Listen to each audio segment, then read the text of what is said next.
going alright? No wrong. I just want to shut the door. Reese, how's it going? You alright? Yeah. The things I do for these little champs, these little kids. You know what I mean? Right, I'm on you. Ready? Whenever you are. Alright. Roy, you seem to really enjoy the training out there. Is that something you want to get into after you call it a day at all? No, not at all.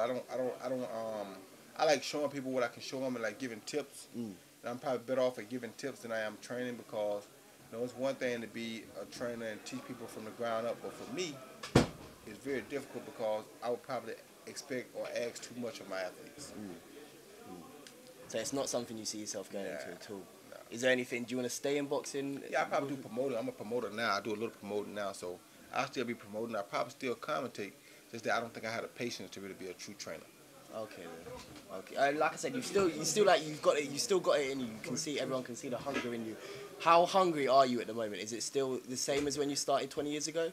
Not quite as hungry as I was 20 years ago, but I am still pretty hungry, and I'm still really enthusiastic about what I do. You know, I'm still a winner, and I still love to win. I still have a winner's heart. Yeah. I mean, as I said, ambition.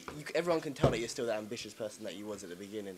How further can you see yourself going? I think I can get back to be world champion just one more time. Yeah. Yep. I think I can get to be world champion one more time. I think everyone would love to see that, right? I definitely would love to. I would love everyone to would love to see that. Yeah, I definitely would love to see it. What are your immediate plans for in the next 6 months? Just to try to see can I set a fight up in the UK. Okay then. Yeah. You got anyone in mind in particular? We're thinking Michael Stroud. I think we looked at. Really, the big picture is David Haye. But if David Haye don't take it, then we'll see what happens. What do you think of the chances of? Because everyone would love to see that fight. That's what I was told, and that's why it came up. It wasn't like I really came here to challenge David Haye or nothing, but the people at Wembley told me that they think it'll be a sellout crowd if me and David Haye fought. I was like, really? Wow. And that's 120,000 people? I never fought in front of 120,000 people. So if that opportunity is there, why would I not do it? If Audley Harrison was to defeat David Haye, is that something that you would? If they tell me 120,000 people want to see it, you better believe it. So anything to get to just. I mean, 120,000 people is hard not to want to fight in front of 120,000 people. Exactly. And when they told me that 120,000 people would be interested in that fight, now it's 121,000. I mean, 120,001 because I'm interested too now. So. You looking to Hopkins, Jones Jr., Hopkins 3, or is that finished now? I ain't wasting my time. He don't want to fight for real. Let him go fight. Let him go play with the other people. He's a very good actor, and I'm gonna let him stay in his acting gig. I don't want no more parts of that. I mean, it's one apiece at the moment. So yeah, he ain't gonna fight fair in the third one either. So why even waste my time? You know, he can't go 12 rounds with me. I already know that. That's why he faking took so many breaks in that fight. So it's like if they're gonna let him take them breaks as long as he with Golden Boy, they're gonna do that for him. So it's like you can't win that. So why waste my time? I mean, I heard you say earlier that you don't like watching fights anymore. Because there ain't no real technique. It's stuff like he doing. That kind of stuff they letting that pay us nowadays. You know. So is there no one coming up in the game that you've got your eye on that you think? I watch Andre Ward, Andre Durrell. I think one of Durrell. I watch Ward, Durrell. I watch Froch every now and then. I watch Abraham because he's a pretty good puncher. Of course, I watch Floyd and I watch Pacquiao. I'm going to watch Pacquiao most of the time because he's so active. And there's a few little guys I watch, but just not much. But not much. You mentioned earlier that you kind of now think Pacquiao would win that Mayweather bout if it was to happen. Is that something you would put your money on if you? No, because I still think Mayweather is probably a better skill fighter. Yeah. But I don't know that he wants to fight like Pacquiao does.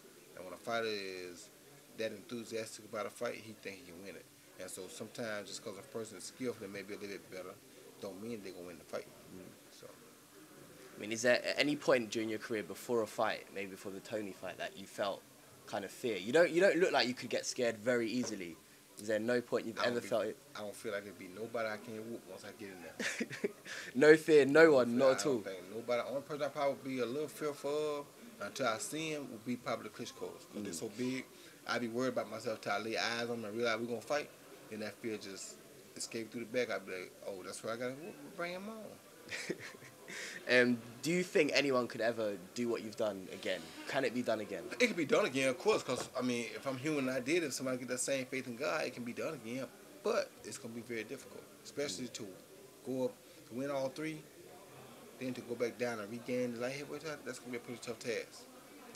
Is that something you would genuinely be happy to see someone do, or do you want it you've done it now. So 106 years since somebody else did. I want to be dead and gone when somebody did. So they can talk about me still. I don't want to be here. There's two of us sharing the same thing. It's like two men sharing the same woman. I don't want that. There's too many women around here, you know. Give me my own.